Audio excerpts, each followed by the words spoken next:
Today I'm going to start a batch of Canadian bacon. I thought I'd share my process and how I do it. A lot of people are curious on how to make this stuff themselves. It's it's not always a lot cheaper than buying it at the store, but it's a whole lot better. I use a dry brine recipe, and it's called an equilibrium cure.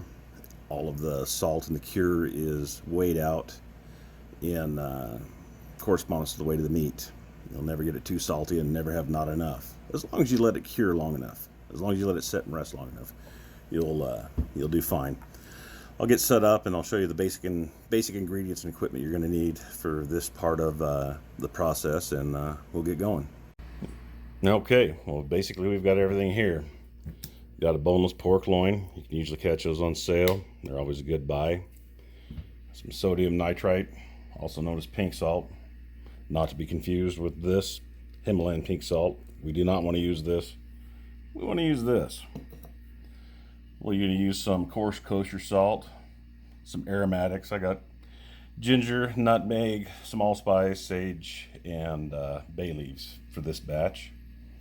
You're going to need a good scale. A little beverage never hurt.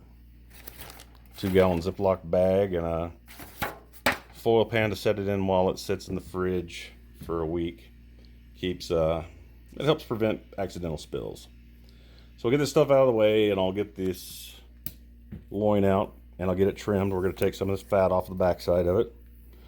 We'll probably leave a little bit of it on, but we don't need all of that. And it'll get the cure through the meat faster with not have to go through the fat. Okay, well, we got her all cleaned up. I got all that fat cap off of there. It's right here. Kind of a mess. Pretty big. If you've never taken one off, don't be intimidated. Just take your time. You start at one side and just get a little cut under it. Start lifting it up with a sharp knife. You can slide it right under. Comes right off. There's also what's called a silver skin that's under that cap of fat. It doesn't have to come off. It's edible as well, but you have to have good teeth. It's stringy, chewy. It's a mess. And it doesn't take much. You just slip a knife right up under it and it'll come off. There's a little piece of it left right there. You see it just slips off. This is kind of awkward to do with one hand. Anyway, I'll get this cleaned up and I'll get all this mess wiped down, and we'll get the dry goods out, and we will start weighing for our dry cure next. Okay, after getting it trimmed down, we got our stuff in the bag. I weighed it up and it was right at 2,200 grams, which is just shy of 5 pounds. So this is my calculations, and there is a calculator that I'll show you in one of the photos. This is the website for it. They've got a nice calculator. You just go in and you'll enter your grams, your weight of your meat in grams, and it'll tell you your percentage of nitrite is 6.25. It's preset at 2% for your kosher salt. I change it to 1.5 because I like it a little less salty.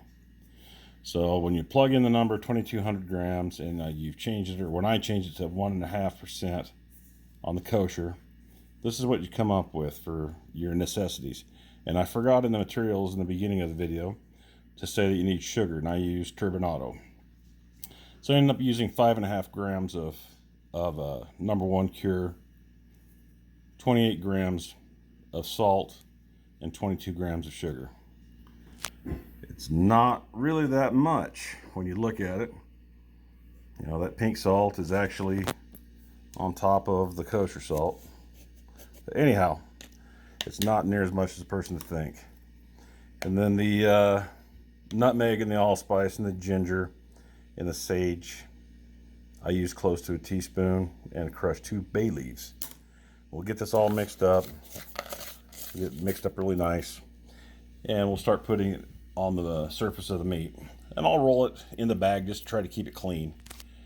And we'll get it as best we can all over the meat, any exposed surface. If you don't get it perfectly even, it's really not that big of a deal.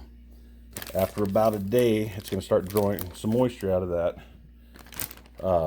cut of meat, and you're going to be going out there twice a day anyway and massaging it and flipping it and rolling it, and it will eventually get evenly coated.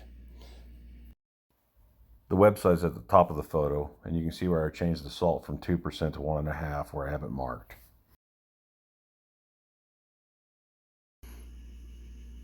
Well, there you have it. It's in the bag. Got all the rub in there. You want to put it all on. And even if it looks like it's evenly coated, you've got some left in the bowl. Dump it in the bag. You can already see that salt and cure is starting to go to work. Starting to draw some moisture. And it'll make it easier as it gets more moisture. You'll be able to massage and get it moved around a lot more. It'll get plenty evenly distributed.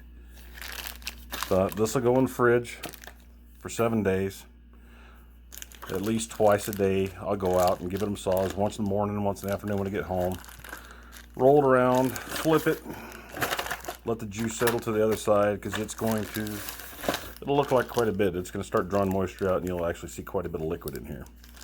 But 7 days minimum, and we will be back, and we will film part 2 of making your own Canadian bacon.